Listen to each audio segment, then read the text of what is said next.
तर good morning friends, Siddhesh व्लॉगमध्ये पुन्हा एकदा स्वागत आहे. तर आज आहे सोमवार आणि आज महादेवाला दर्शनाला जायचं होतं. तर म्हणून आम्ही आता कोल्हापूरात चालतोय महादेवा मंदिराला. ते आहे सातेरी डोंगरावर, हिल स्टेशन म्हणता येईल छोटंसं. तर त्या हिल स्टेशनला आम्ही चाललो आहे. मी आहे, माझ्यासोबत सागर आणि ओमकारून आहे. तर आता आम्ही निघालो, थोडं चालू झालो आहे कारण की ते थांबलेत पुढे. तर आता निघतो आम्ही, ब्लॉगला चालू करूया. Let's go.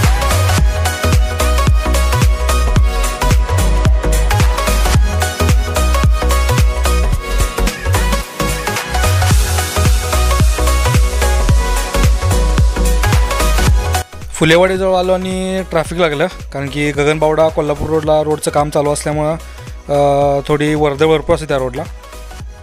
तर ट्रॅफिक भरपूर होतं.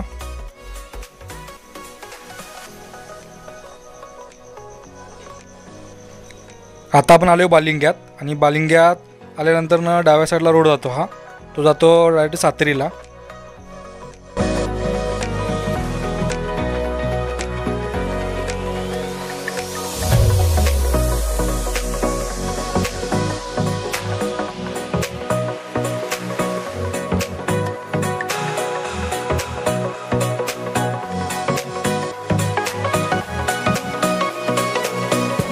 आता आपण बरोबर सातेरी डोंगरावर पोचलो आहे आणि कोल्हापूरून साधारणतः 30 किलोमीटर आहे. बालिंग्यातनं डाव्या साईडला वळा लागतं. तर सातेरी डोंगरावर आल्यानंतर पहिलं मंदिर लागते मागच्या साईडला जे आहे ते सातेरी देवीचं आहे. तर ह्या देवीच्या नावावरून वरती डोंगराला नाव पडते सातेरी देवीचं आणि वरतीच महादेवाचं मंदिर आहे. तर आता इथं दर्शन घेतो देवीचं आणि मग पुढे जातो.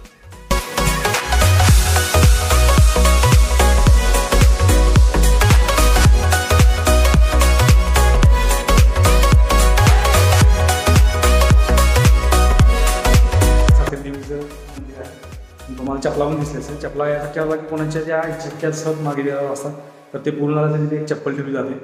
तर चांगल्या चपला आहे तिथे आणि हेच पहिला देवीचं मंदिर इथं आहे. ह्याच देवीच्या नावावरून ज्या डोंगर आहे त्या डोंगराला सातेरी देवीचं नाव पडलं आहे, म्हणजे सातेरी डोंगर असं बोलतात. आणि आता तिथून वरती थोडं 1 किलोमीटरवर गेल्यानंतर महादेवाचं जे मंदिर आहे ते वरती आहे. तर आता इथून निघतो आम्ही वरती महादेवाच्या मंदिरात जागा.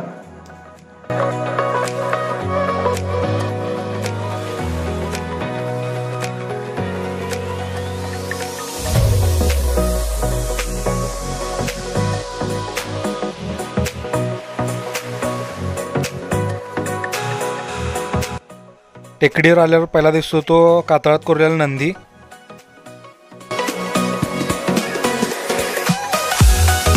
तिच्यावर पायऱ्या चढताना लागते ती पहिला एक कुंड लागतं, म्हणजे पाण्याची विहीर आहे खोल.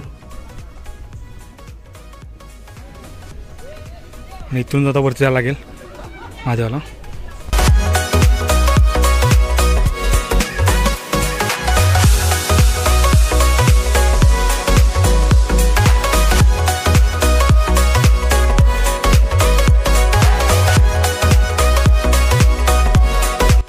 टेकडीवर पोचल्यानंतर समोर दिसते ती कातळात कोरलेली गुफा.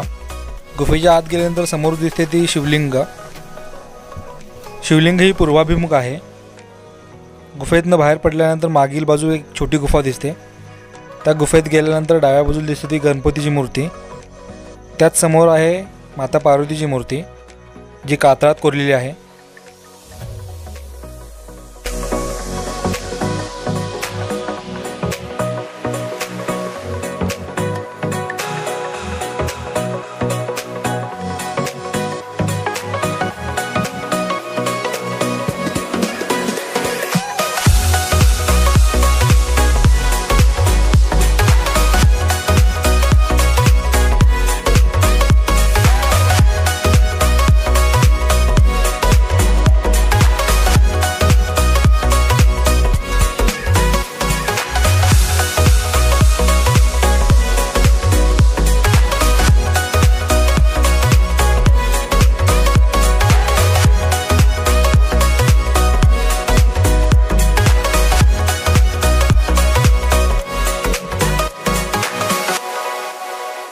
तर आता महादेवाचं दर्शन आमचं करून झालं आहे आणि आता इथून थोडा महाप्रसाद चालू आहे.